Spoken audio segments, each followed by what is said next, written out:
that the individuals in the area of Tivoli, I know that that entire village neighborhood has been very uneasy. There are in our thoughts and prayers, in my thoughts and prayers as well, we continue to actively contact trace, and I want to thank individuals for calling in and giving information, and asking questions too, where some persons were not sure or wanted to confirm if they were in the proximity of or in the relevant places. And this is what the teamwork that will keep us safe. And this is a prime example of that. I just want to stress that in many of the instances, if individuals were following the protocols as we had said, they would not be in quarantine. They would not be possibly exposed. If individuals were wearing their mask, if individuals were maintaining the safety distance, if individuals were not engaged in mass gatherings, we would not have this level of concern in the Tivoli area and nationally, nor would we have individuals, the number of individuals exposed or possibly exposed. So I think I want to reiterate, we have three levels of defense. The first level of defense is at our ports of entry in terms of the screening and the quarantining of individuals who come from other places where there is community spread of COVID-19. That is the first level of defense. Like any other system of keeping people confined to an area, maximum security prisons, for instance, anywhere, people, if they try hard enough, do get out. People escape from prison with all of the fences and security systems and bars that are put there. We rely on individuals recognizing the seriousness of this in order to maintain the law and follow the law. Same way we rely on individuals to recognize the seriousness of murder and of theft to not commit those crimes. We rely on individuals to be law abiding, and that is our first level of defense. We put persons in facilities where we can observe them, where they can be observed, where they can be comfortable, but they are to respect the laws of the land. The second level of defense that we have is the contact tracing, which has been initiated and is working admirably. I wanted to commend the team that is working in the St. Andrews area in general, but in Tivoli specifically.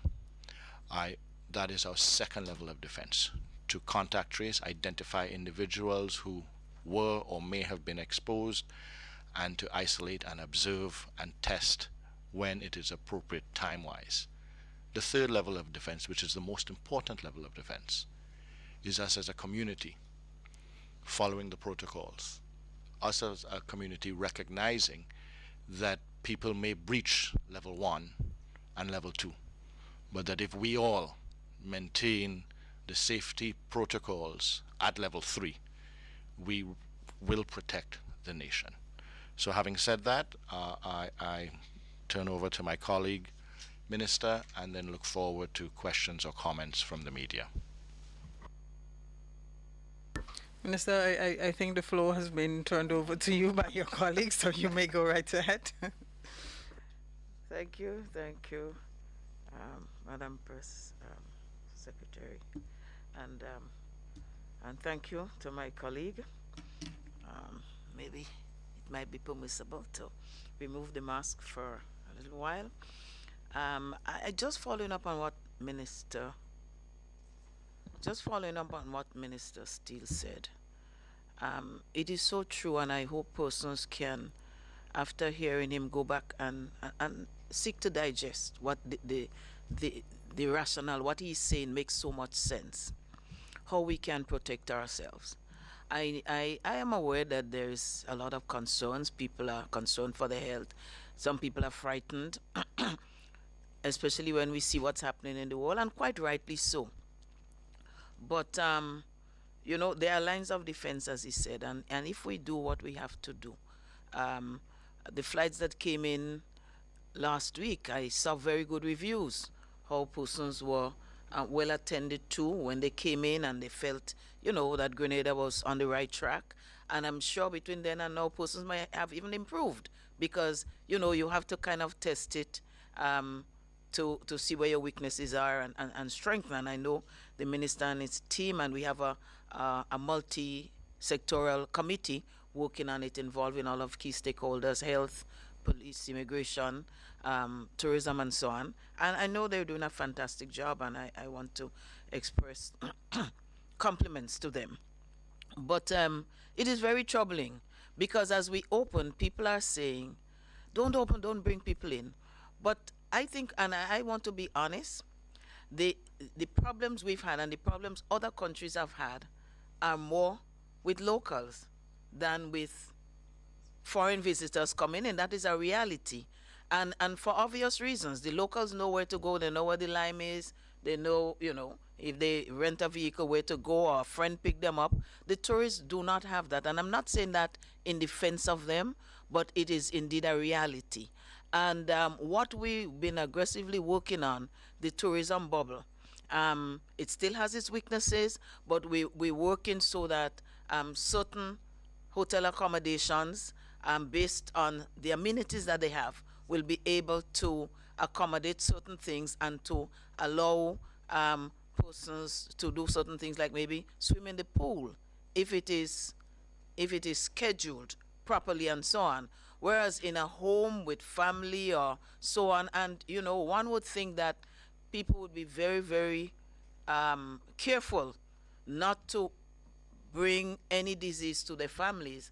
But I think people forget that the few short-lived minutes or hours with the family, breaking quarantine is not worth it because of the high risk. So I want to join with my colleagues to say that if persons do what they have to do, it will be really minimized. And we're not just saying that because we want to blame anybody, but because of the facts. When you look at what has happened in the hotel sector in Jamaica, when you look at what has happened in St. Lucia and other islands, the problem does not emanate from within the visitors who are coming to our shows within their communities, but with our locals. And if we love our countries, our country, we ought to do better. There is a need to open up. We have done well, and we have to look at the economy, how it's going to roll. We have to look at the amount of persons who are displaced from their jobs and need something to do, even as we balance the health and safety of our people. And if we do have an outbreak, we all know what the next step would be. It would be go back to lockdown again. So other countries that opened up long before us, 2 months before us or so, some have done well, some have not. And we have to look at the best practices, what has been, and I know the Ministry of Health has been looking. We have been speaking to our colleagues in the other islands, and it is a learning process, and we're continuing to do just that. So I just want to appeal to our Grenadian brothers and sisters. Let us do. We know what to do. Let us do it. There are still too many breaches of the protocols, and now we have seen what we have seen. People would understand why we had to keep insisting, let us follow the protocols. I just wanted to go briefly again to a hot topic that I stirred up last week. I think it is necessary to make some clarifications. First of all, I respect the the responses that we got.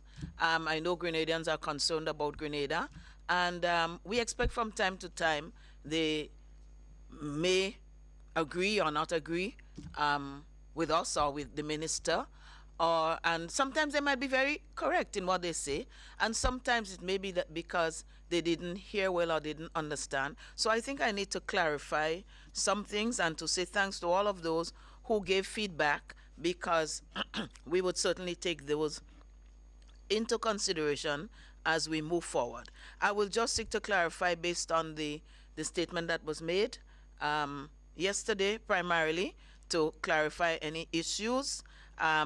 First of all, that we're speaking to two cruise ships.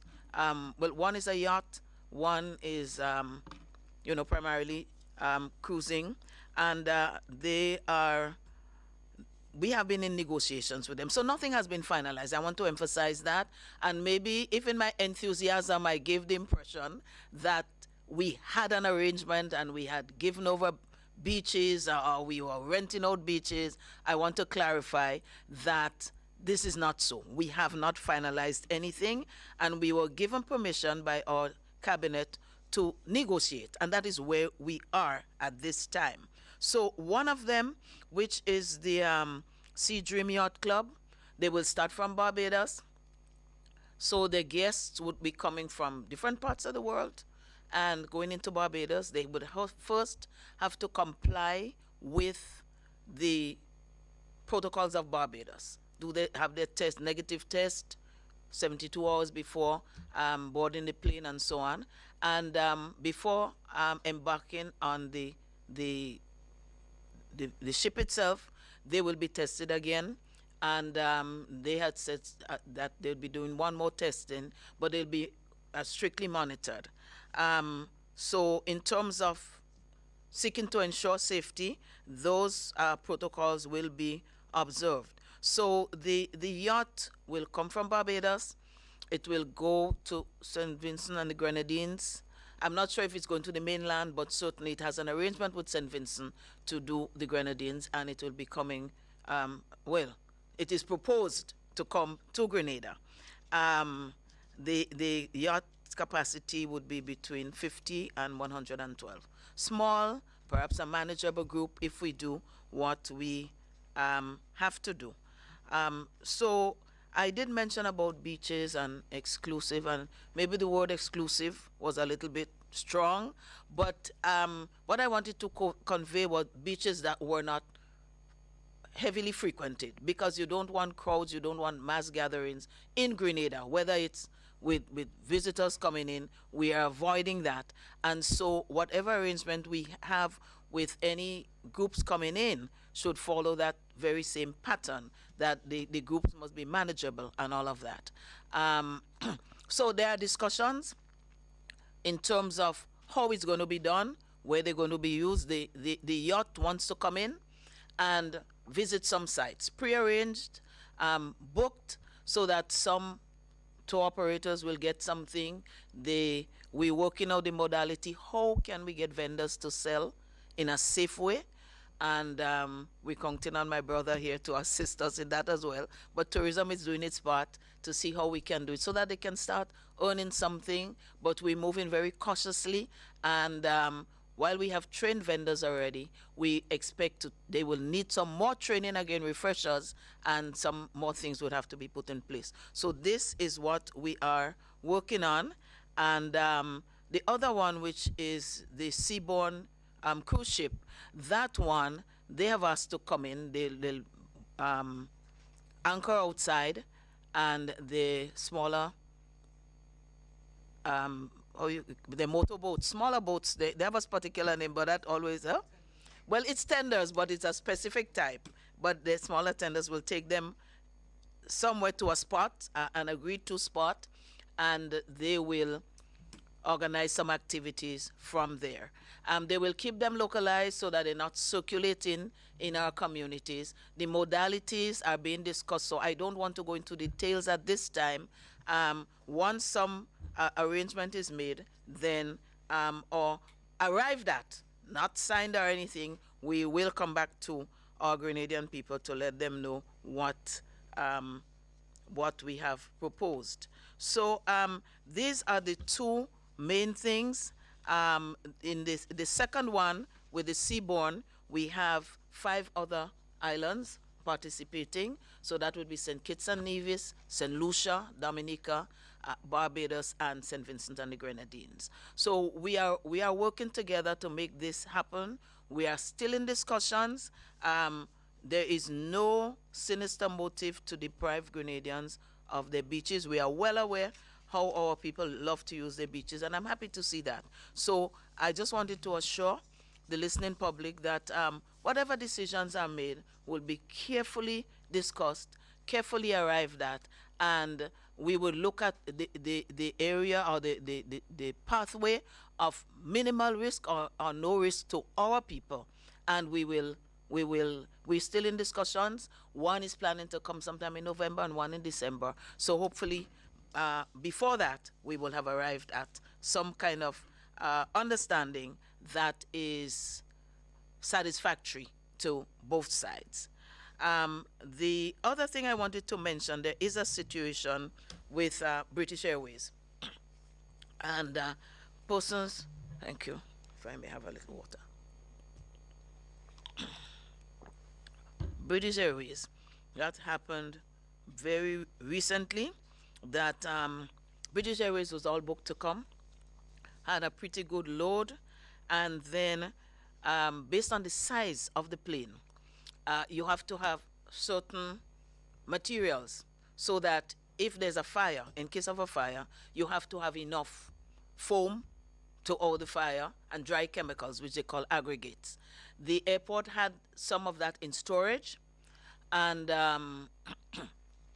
when they tested it recently, they realized that it was not satisfactory. Maybe in storage it had deteriorated to some extent and could not be used, and so they had to inform British Airways. So there has been a downgrading, but the downgrading is airport did it themselves, recognizing that they didn't have all of the substance with which to out any unforeseen fire or so. Then they thought it best to postpone the coming of the flights for the next 2 flights. The material was paid for about 2 months ago, and it is on its way.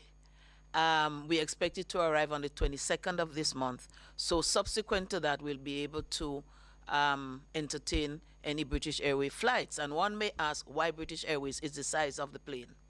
The other airlines from Canada, Air Canada, and JetBlues and so on, the American Airlines can still come in, and certainly our Caribbean planes that fly the inter-Caribbean route can come too, but it has impacted British Airways. And, you know, I say that with concern for a number of Grenadians and visitors who intended to come. Have been receiving calls all morning. I don't think there is much we can do at this point in time to hasten it, because it's already been paid for and on its way. But it is very, very unfortunate at a time when we're seeking to restore flights, restore business, bring back our citizens who have been maybe stranded for a while, or whose time is up and they're ready to come back. We apologize. We are really sorry that this has to happen. And we are already talking about ways to ensure that this does not happen again. So we're working on that, and some of them are looking to come in via Barbados, via St. Lucia, because in any case, the BA flight stops in St. Lucia. But we're looking to see how we can assist them in any way to overcome some of the hurdles. But we know a number of persons will be inconvenienced, and we just beg their patience for this short time. So I wanted to also mention that it is not because of any structural problem or otherwise, but you must have the supplies, and they must test adequately, and that is where they found that we didn't have, the material wasn't up to what it's supposed to be, up to the standard, and so we have to now dump that, and we are waiting on the rest of it. So this is where we are for the moment. Thank you. Thank you very much for that update, Minister Modeste Cohen, and to you as well, Minister Steele. Members of the media, the floor is now open to questions. I note that Callistra Faria has indicated that she has questions. So, Callistra, you may get the ball rolling this morning.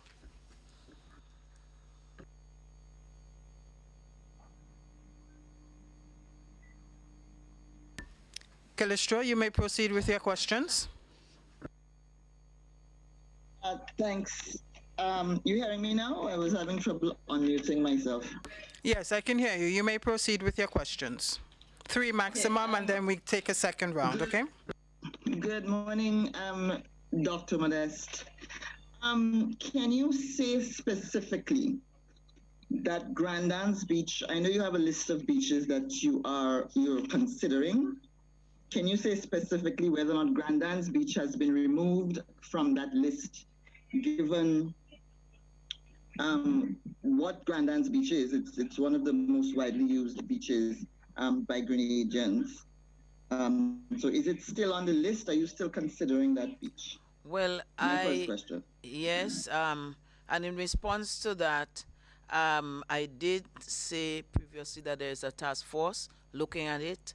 I am not aware that Grandans Beach was on it, so I think it is best to let them deliberate on it and do the negotiations, and we will come back to the Grenadian people, but I don't know that Grandans Beach was on it. So let us put a little bit of confidence in the task force, and they've been hearing the complaints, the concerns, the good suggestions that were made, and that is what they're looking at now. So let us just await the outcome of their deliberations. Thank you.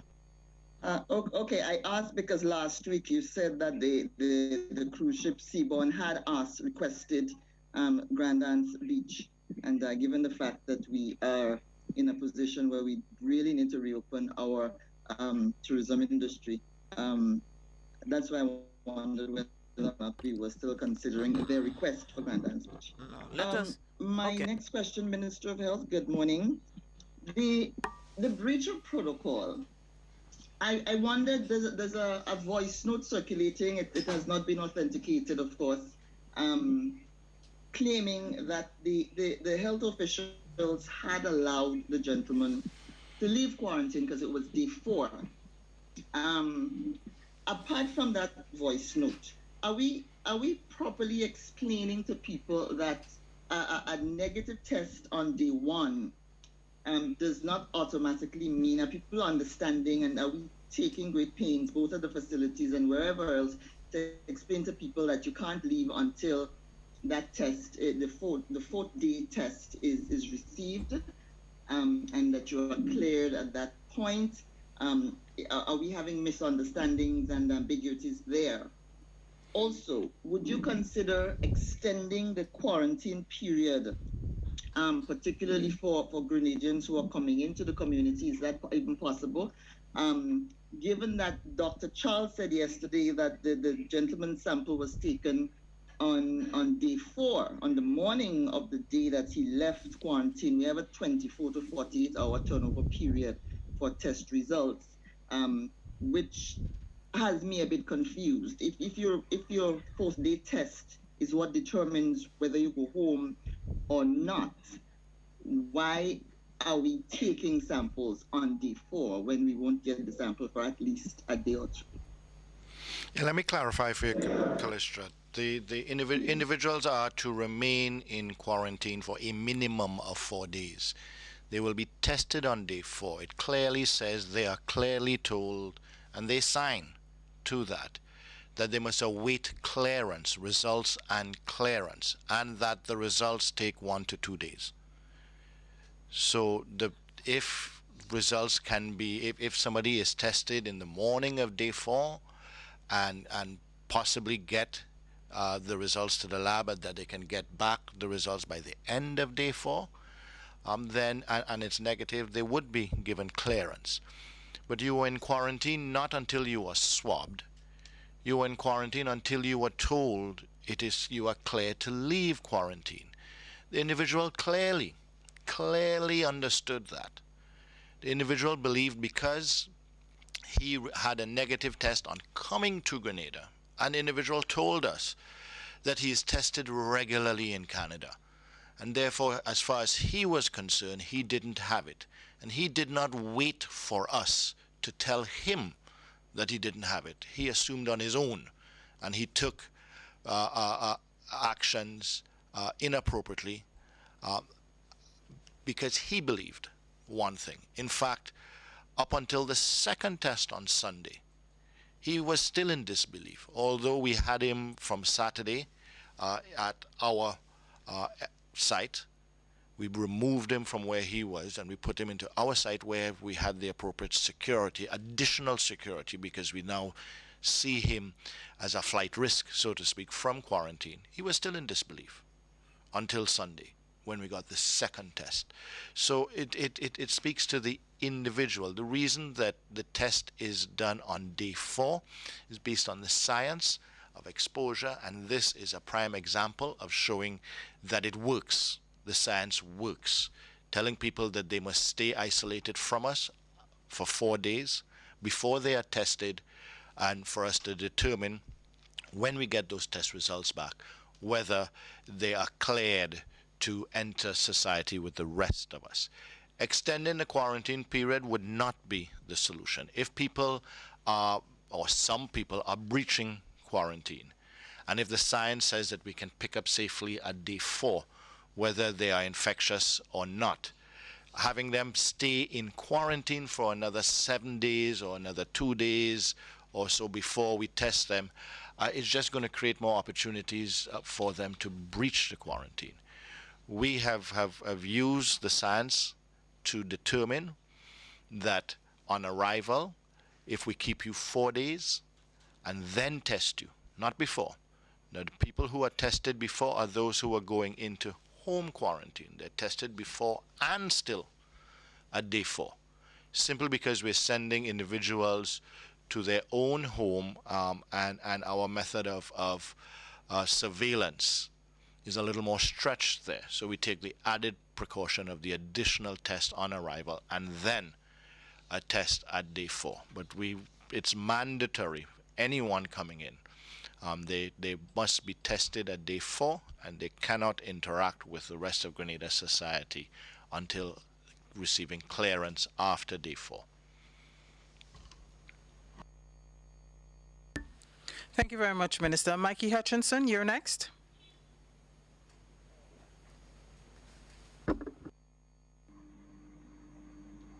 Mikey, you may proceed with your questions. Okay, good morning again. I had difficulties unmuting myself. So my question is along the line of Callistra's point as to whether or not there's likely to be any ambiguity as to when you are free to leave. Is there something like a sign-off process, Mr. Minister? Like at the end of that day, you sign, like when you're discharged from hospital? There is. You're communicated to by the health officials to say that you can leave quarantine. And in fact, the hotel or the facility is also communicated to say that X guest is free to leave, so the hotel can make the appropriate arrangements as well, but not until then. If someone tests positive, or if we think there is additional risk or so, the individual will be kept longer. So it clearly says a minimum of 4 days. You must make appropriate arrangements for at least 4 days. We are now saying 5 days, just because some people were saying because you said 4, it has to be 4. No, it is, you are going to be tested then, and based on your test results, when those test results come back. I want to just reiterate that some people seem to believe, or this individual seems to want to use as his excuse, that because he was swabbed, then he could leave. And another individual who was, I'm told, charged yesterday was of the same belief. As far as they're concerned, they were swabbed, not taking into reality or the common sense that you have to get results back. Not recognizing as well from the very countries that they come from, they can't get results back sometimes for more than 7 days, and they have to wait. So it was a complaint from some of the individuals who were looking to return to Grenada that it was taking so long to get test results in the United States. Little Grenada has endeavored to get test results back within 48 hours, and we are doing so. But I think it is the same way they will have to do it in the U.S., wait for the test results. It is reasonable to expect individuals to know that you have to wait for your test results. When you go to the doctor, you go to the hospital to give test results on anything else, if you think you have any disease or anything else, It's not simply when you go give the sample of blood or stool or saliva or urine that you're cleared. No, you wait for the test results. So any attempts by individuals to imply that once they're swabbed, that they believed that they were free to go, I think we as a people have to tell them, look, stop trying that. Stop trying that. Anywhere else in the world, and for any other test, you have to wait for the results. Do you have additional questions, Mikey?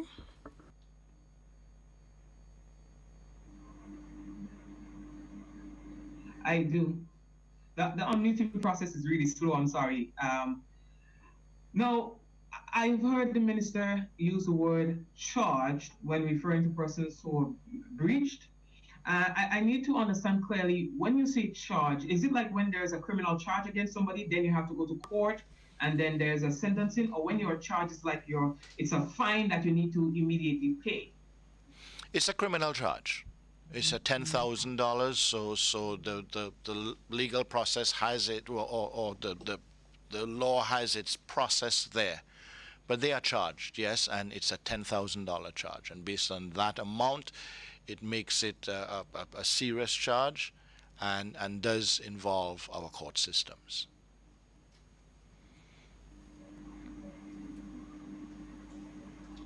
Anything further from you, Mikey? Okay, I will pass the floor on to somebody else until the next one. Okay, Nancy McGuire from Canadian Voice, you're next. Good morning. Good I'm morning. wondering of the 13 and 17 people, indirect or direct, that you've put in isolation. How many of those were people from the flight, and how many are people from the community where this person had gone to? Thank you. The individuals that the 13 and 14 are from this person breaching quarantine. There are other individuals who are out of precaution, are being told, who are on the flight, who are being told, because they would have already, remember, these individuals who were on that flight would have already received a negative PCR test result 4 days after arrival. So we are observing those individuals and notifying them that they were on a flight with someone who did test positive, and therefore they should take additional precautions. But on the flight, individuals were carrying out the proper safety measures of wearing the mask, proper protocols as best as possible, and then they did quarantine for 4 days and were tested.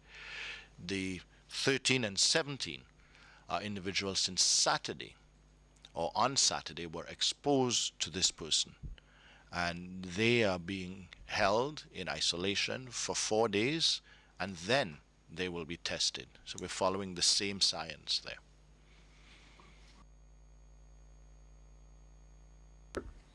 Nancy. Thank you. I have another question. Sure, Nancy, go ahead.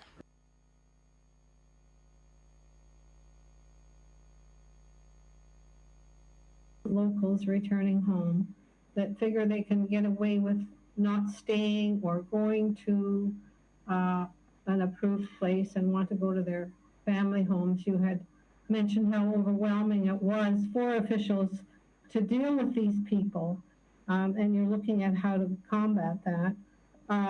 What are you going to do about that to try and stop it before it happens in the future? And secondly, the security improvements at these places where people are sent, is that going to involve more personnel, more training? How are you going to address that? Thank you, Minister. Yeah, Nancy, yes, thank you for that question. Yes, we have to assume that there will be other individuals like this person or like these persons who have breached quarantine, and therefore, yes, extra measures have to be taken. We're looking and today to confirm additional use of geolocators, so not just for persons who are in home quarantine, but persons who are in smaller facilities as well, and also requiring the facilities to have more personnel there for security. What I want to say with that, though, that we need to be aware of, and those who may be looking to come in and are the compliant ones, is that's going to come at an additional cost. It's going to come at an additional cost to the individuals who are looking to come to Grenada. And that's because some have been non-compliant, and therefore, as you have rightfully put it, we need to take extra measures to protect the rest of us. Nancy, will that be all from you this morning? Well, can you just elaborate a little bit more on the improved security at these locations? Thank you. Sure, Nancy. As the CMO sort of implied, but yes, let me be a little clearer. Some of the sites may be delisted because they just cannot meet the criteria. Additional security personnel and measures to make sure that there's 24-hour observance. Now, there have been some sites that have been doing that and has been appropriate. That's why we caught the individuals on Friday night who were attempting to breach quarantine.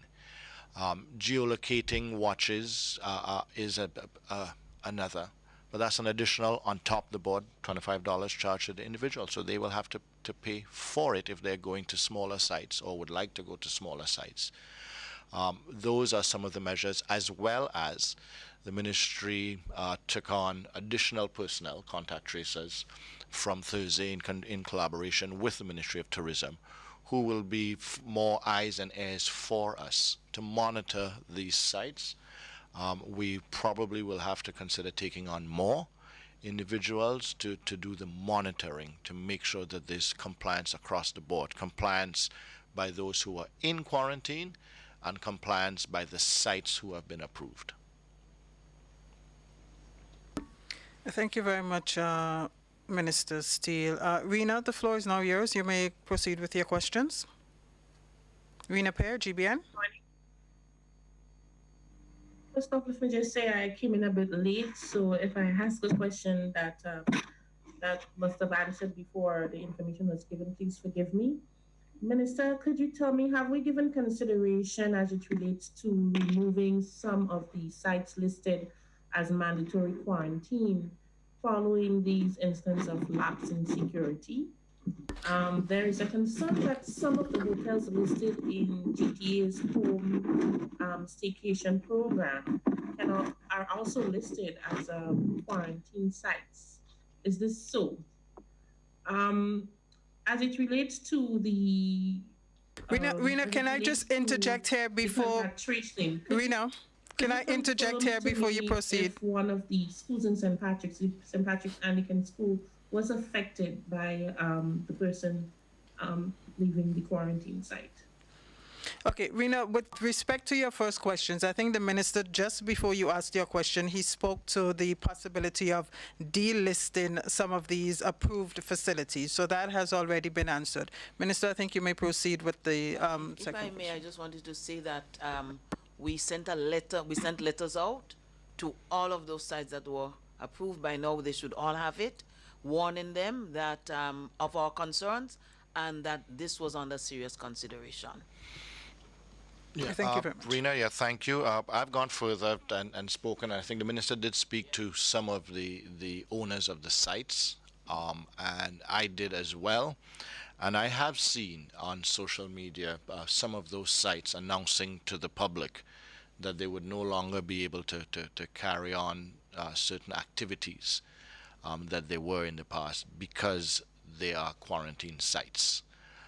So we are seeing a level of compliance, but like anything else, we will make sure through the public health officers, public and environmental health wardens, and the Royal Grenada Police Force that there is compliance. Your other question with respect to the schools, the ministry has not requested any school to close. However, I will say that based on the protocols and the training that Ministry of Education, Ministry of Health has rolled out to the various schools, some principals do have the discretion to close if they think there is a risk Whether that risk is validated or not, I would not blame any principal if they felt so. Maybe it was from calls from parents who were expressing concerns or so. But from a ministry standpoint, no instructions or no request was made for the closure of any school. I would say that some of the individuals who are in quarantine, some of the 17, are students, simply because they are family members of exposed persons, and those individuals have been asked to stay home. So that may be where there is the mix-up, so to speak. Minister didn't answer about some of the listing, the hotel listing, being part of the staycation promotion. People are showing concerns that these hotels are also stated as quarantine sites. No, I thought I did, and Minister Modest as well. These sites have been instructed to choose. They cannot be both. Now, there are one or two hotels based on how their buildings are laid out, etc., and their level of security, that possibly can do both. One wing on a different side of the property being for quarantine and another wing for homestay, and different restaurants or so, or different times, or the wing for quarantine is purely room service. If that and where that is possible, then yes, that would be contemplated, provided the appropriate measures of surveillance and security are there. But in general, Rena, the most of our smaller facilities will not be allowed to do both. They will have to choose whether they want to be a quarantine site or a homestay site.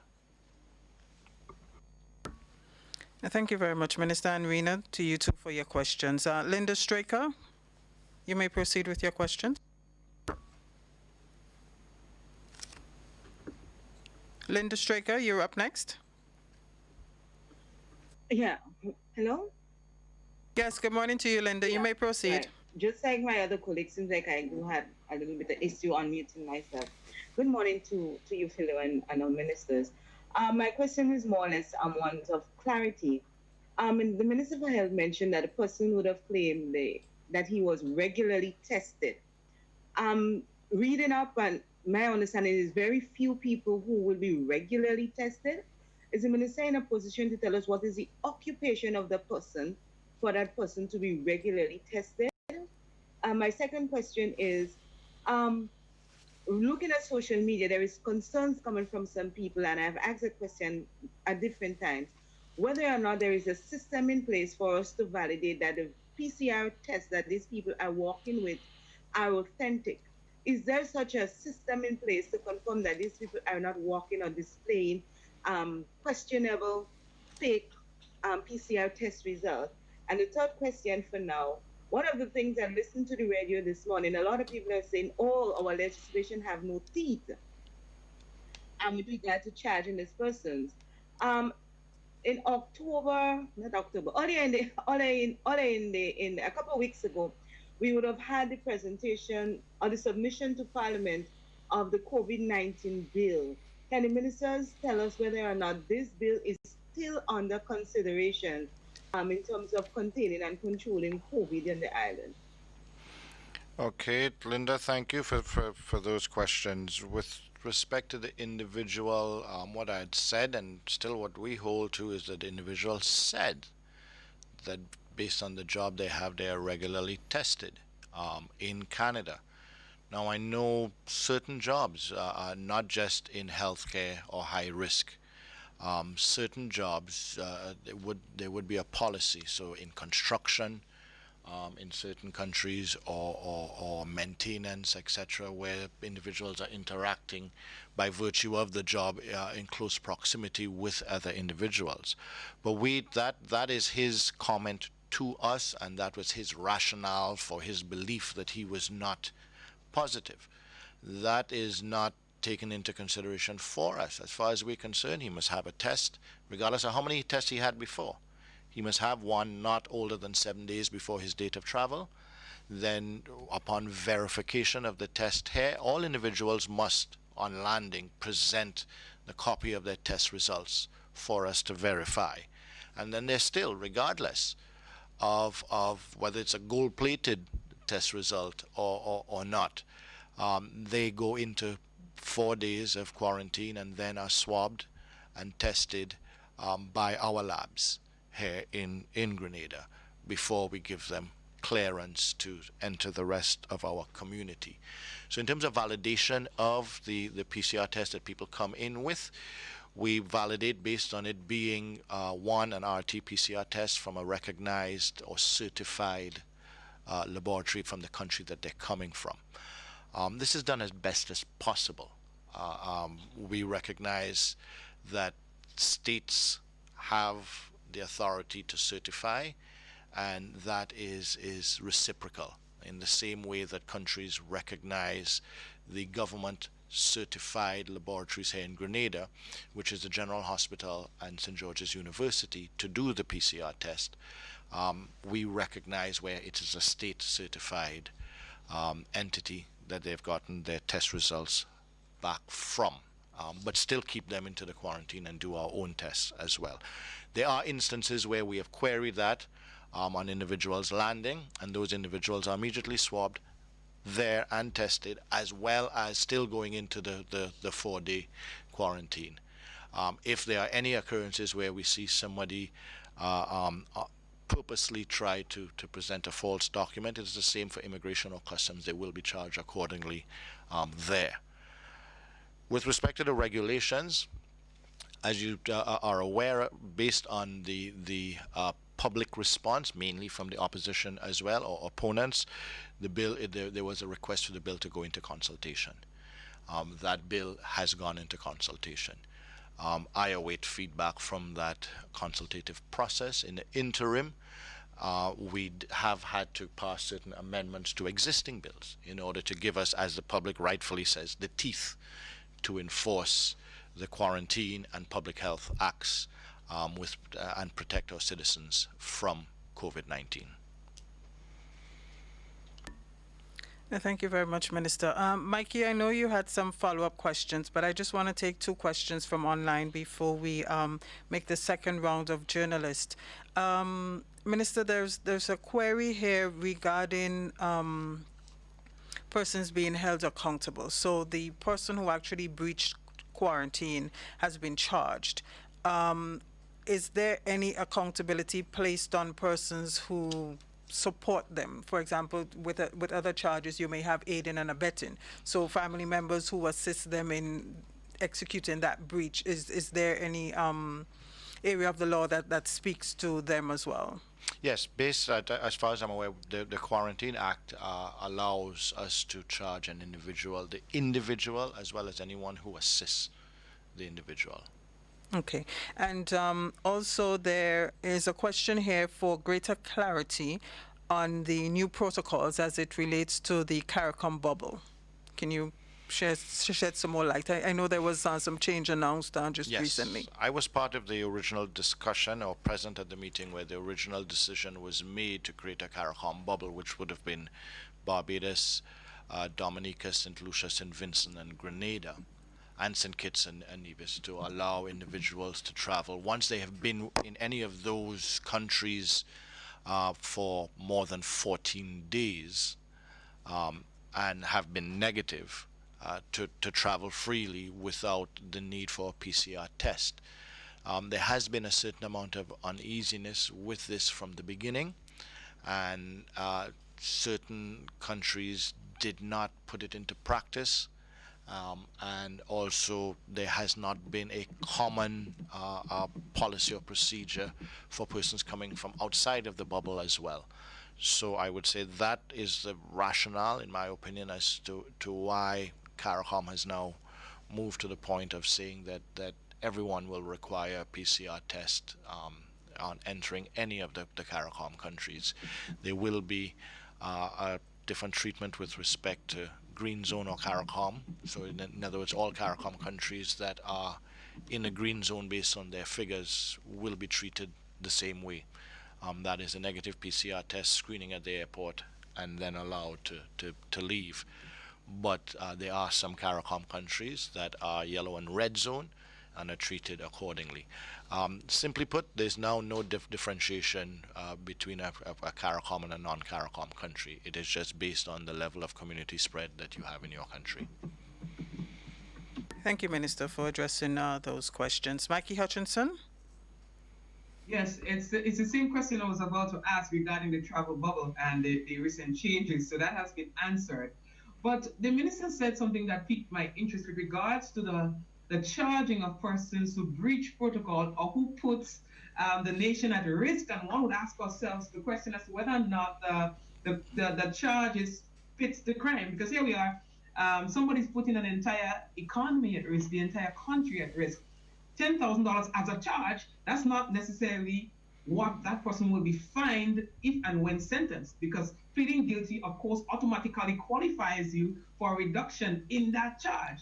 So my question is really and truly, do we believe that, are we confident that that $10,000 is deterring enough for persons who want or who might be thinking about breaching quarantine? Well, Mikey, from the hat I wear as health minister, I'd like to see the charge as severe as possible, because the charge is in effect a deterrent, and it's also a penalty for those who breached it. So I would welcome that, but there's consultation going on at present.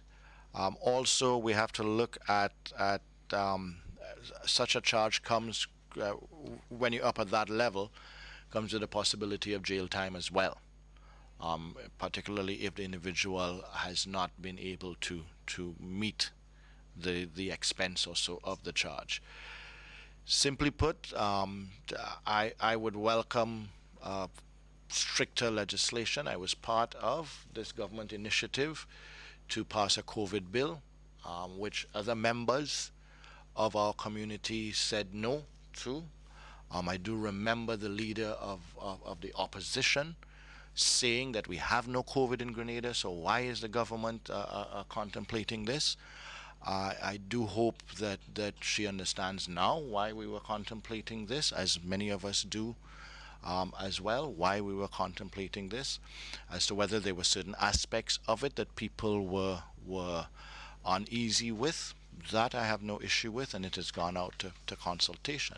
But the general statement of saying that we have no COVID in Grenada, so why are we looking to pass legislation for enforcement of some of the regulations? I think right now those who may have said that will understand the logic that we were pursuing at that point and continue to pursue. Thank you, Minister. Linda, our final question this morning will come from you. Good morning again. Can the Minister for Health provide us an update on the situation with dengue? We know that it has been increasing over the past few weeks. Can you tell us now how much persons has been confirmed to have been diagnosed with dengue? And for the Minister for Tourism, can you tell us the number of rooms that are presently allocated for quarantine purposes, as well as the number of rooms allocated for regular visitor entrance, and in total the amount of rooms that has been approved under the protocol for use, for occupancy? And my final question is, CAFA has a stamp of approval for hotels who would have been in compliance with its regulations to commence operation. I learned of that last week during a session with CAFA. Can either the Minister for Health or the Minister for Tourism tell us how much hotels in Grenada would have had that CAFA stamp of approval? Thank you very much. Yeah, Linda, thank you for I'll take the two questions, the first and the last. But before I do that, just let me clarify or correct a statement I made. It wasn't the leader of the opposition, it was the leader of a political party here in Grenada. So please, my member in the House, the Honorable Tobias, it was not you. It was a member of a political party, a leader of a political party. Dengue, Linda, we have 37 cases. If memory serves me right, I looked at it yesterday, 37 cases of dengue. That's not the current active, but that's the total that we've had in the last month and a half. These samples are sent to CARFA for verification and testing.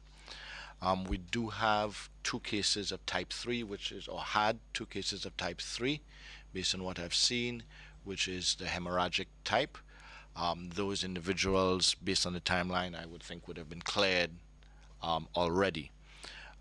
We have stepped up significantly, to the best of our abilities, the fogging, which is something that people request, but you will also see, based on the ministry's Facebook page and communications, public communications, we've stepped up the public awareness as well. I have said at the last press conference I was at, and at any opportunity I get for any public appearance on radio or television, that we need to tackle dengue the same way we have tackled COVID. We're all in this together. We would not have been successful or as successful as we have been with COVID if the public simply relied on the government to sanitize all public areas and sanitize the streets and neighborhoods. We had to all participate collectively, wear our masks, maintain the social distancing, and following the protocols relevant to this disease called COVID and how it is spread. Similarly with dengue, we need to do the same thing. We need to follow the protocols that are relevant to this disease and how it is spread, which is the breeding of the mosquitoes. The mosquitoes are not only breeding in government sites or on public roads, the mosquitoes are breeding in our very own households. And we need to take the necessary measures to stop that, and also to take the measures to protect ourselves when we are out, using insect repellent to prevent us from being bitten by the mosquitoes. With respect to CARFA, I'd say, Linda, that we are CARFA. While CARFA is seen as an independent entity that we send our test results to for verification, we are the ones that have set that standard with CARFA. So the Ministry of Health right now is following the CARFA protocols, and in the Ministry of Health, working with the Ministry of Tourism to certify facilities, it is following those CARFA guidelines. We do not have the ability, because of the nature of this disease and the location of CARFA headquarters being in Trinidad, to have CARFA come and inspect. But we are following those protocols, and in the same way that our lab is certified by CARFA to test for COVID, our ministry also follows the CARFA guidelines. We're not going to put the CARFA seal on, but the Ministry of Health is the one that is approving, following the CARFA protocols. Okay. So, if I may, Madam Press Secretary, I just wanted to answer Ms. Stricker concerning the question about how many rooms and how they are divided. I must say that initially, in consultation with the Ministry of Health, we came up with protocols that a basic standard that all accommodation facilities should have. And so the inspection was based primarily on this. Certain things that you had to have, a number of things like marking out the spaces, having the hand sanitizers in proper locations, and all of that. And one of the things we insisted on was that the staff were supposed to be trained, and we did conduct, in collaboration with GHT, a number of training sessions. As persons started to come in, and with recent events that would have taken place, and even before that, we preempted, and in discussion with the Minister of Health and his team, we decided that some facilities were crossing the lines in terms of what we thought was a sort of breach of the protocols, and certain activities lend themselves to that. So recently we've started to, we spoke about a corridor for the hotel accommodation, and that corridor includes just the facilities with the amenities, different things, sometimes structurally, how they can keep individuals separate. Some facilities, and I don't want to call name, I don't want to appear to be, recommending one above the other, but some facilities, for example, have more than one restaurant, so that the clients can book into restaurants before the meal time, and they know what is the maximum and all of these things, and so they can cater more adequately for their guests. So now we've come up with a differentiation, and it took us a while to get there in terms of who can fit into that corridor or that bubble, which facility, not the individual, but the facility can do, and which facilities cannot. And we have agreed at this point in time to look at 3 different levels of facilities. Those that can have this, well, it's a criteria. You have to have your security, full-time 24/7, and the structure that will allow you to do certain things, be able to provide meals for persons who are confined into their rooms, or be able to provide the adequate spacing for whether it's for meals, whether it's to use the pool or whatever, that some others cannot do. So that is the first type of separation that we've done. The other ones are the still big intermediate rooms who can do certain things, and the smaller facilities who will not be able to do that, that we said should be limited to only quarantine services. So the GTA is in the process of separating that. The list that we have on our website, we are in the process of doing that. We've talked about delisting, removing persons from that list based on their persistence in non-compliance and so on, because we think we've given everybody a chance. Minister and I have spoken to persons, and we have written. So we're in the process of doing that, and perhaps we can share that soon, because you will see it reflected in our website. There are probably just about 7 who can really fit into that corridor that we spoke about, but the rest will have to go to intermediate, where certain privileges cannot be given because it could easily be, taken advantage of or whatever. So it's a very, very good question. We're still working on it. And within the next week or so, we should be able to give you the exact facilities which fit into whatever category. First of all, we must tell them. So we're in the process of doing that. Thank you very much, Minister. Rena Pear, so you got lucky this morning. You can have the final question before we actually wrap up here. Rena, you may proceed. I just wanted to ask final question to Minister. Would you or any part of the Ministry of Health be disclosing the events or the social events in which patient 25 went to? I know that you have been asking, or Dr. Charles were asking yesterday for persons who had any interaction with the guy to come forward. So would you be disclosing any of the events that he attended so persons can come forward? At this point, the contact tracers within the communities have been communicating there as to where this person was based on the information that we have and the information from others that we have communicated to. So he said he went to a shop, we communicated to the shop, and the shop told us who was there, etc. In terms of the other, if there were other events, I too have heard an audio going around on social media talking about there being a fete or so. That is being investigated or followed up. But let me say, simply put, the Ministry of Health and the Royal Grenada Police Force are not aware of any approved fete on that night in that area. This just goes again to show what we have been asking.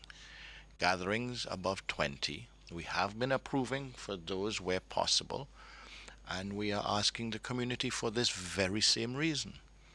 If individuals did have some sort of fete that night that this person possibly went to, if we had known about it before and made sure that it was being conducted with the appropriate protocols and procedures, then we would know immediately to follow up on it, and we would know immediately that persons would not have been put at excessive risk, but know how to follow up, because a record would have been kept of everybody who entered, and it would have made the job much easier.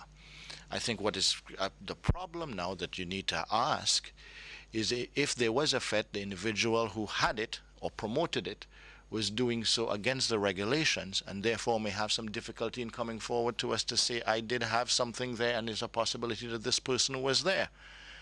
And this is what we've been begging people not to do. And it's a primary example of it. There has been, and I recognize and support the outcry by the Grenadian public for this individual's recklessness in breaching the protocol and putting us all at risk. But similarly, the outcry comes from those who put us at further risk as well in that third level of defense that I spoke about, in terms of following the protocols and procedures. Our bus drivers, bus owners, in terms of wearing the mask. We have police said on yesterday that they are out charging individuals for non-compliance who are transporting our citizens around this nation.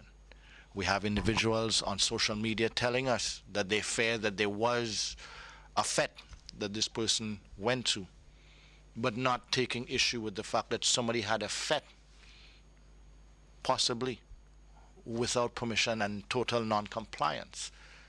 So that as far as everybody was concerned, the sayings I was hearing before, we don't have COVID here, what the minister getting on so far, why you don't allow us to do we thing?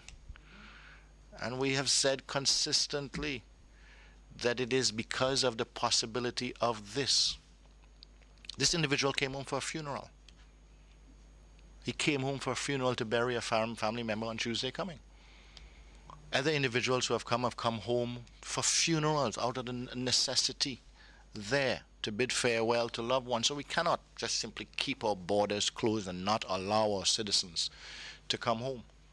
So we've put mechanisms in place for them to be in quarantine, recognizing that if they are coming to spend time with loved ones, they would care for loved ones and the country that they love and not put it at risk. The beautiful Grenada that they were complaining and cursing the government for denying them to visit over the last couple of months is still the same beautiful Grenada that they are now putting in risk at risk. So if we all follow the regulations, we all will not be at risk.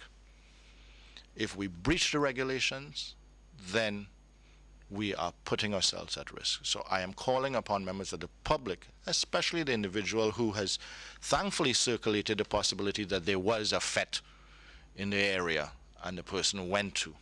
So that allows us to try and follow up on that. But to also ask the promoter of the fete, if there was a fete, why did he have a fete when the regulations say no, without the permission of the Ministry of Health and the police? So we need to look inwards as well.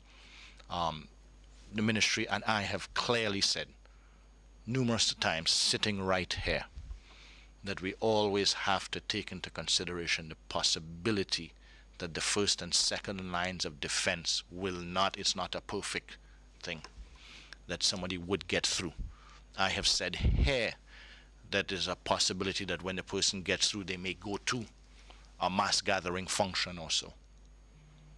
And this is what individuals are now telling us possibly happened. So please, let us all take into consideration COVID-19 is not going away. The borders cannot be closed. We have to find a method of maintaining our livelihoods as well. And therefore, we have to take the necessary measures to protect ourselves and our nation. It cannot simply be that some of us out there want to say, well, just lock up everybody or don't let anybody come in so that we could do whatever we want. No. We all have to take on a certain responsibility in this. And it's simple. Wear your mask, maintain social distancing, and avoid mass gatherings. And where we make the effort to allow mass gatherings, make sure certain protocols are followed. The places that have been allowed to have parties and so, there's one specific rule. Everybody must sign in.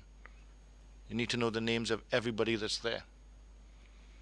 And simply put, if this promoter had followed that, we could have gone there immediately and verified. And even if this person lied and didn't give their name, we would see the names of those who did so we could contact them to let them know that they're at risk. But we're not in a position to do that because not just this individual who breached protocol, but if somebody did have a party without the permission and following the protocols, they have also put us at risk. So we need to think this through, the whole thing. There's an interconnectivity.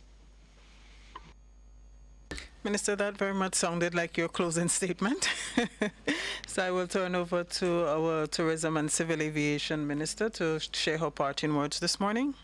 Thank you. I was just thinking that myself, that it was a parting statement for both of us. Very well put. I couldn't add much more, except to say that the protocols about the wearing mask and the distancing and so on, these have been tried and proven.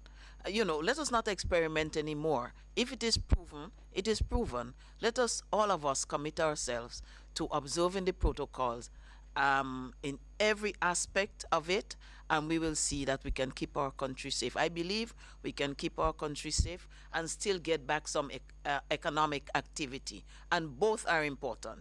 The health comes first, but the economic activity for people to go back to jobs is also important. Let's work on it, Grenada. Thanks. Thank you very much, Honorable Tourism and Civil Aviation Minister, Honorable Clarice Modest-Cohen, and to our Health Minister, Honorable Nicholas Steele, for being with us here this morning.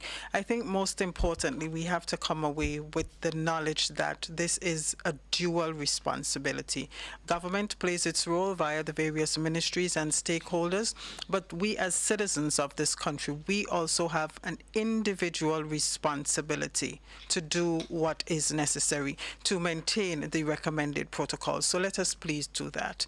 I am Press Secretary Philomena Robertson. Thank you so much for joining us this morning. We'll see you again next week.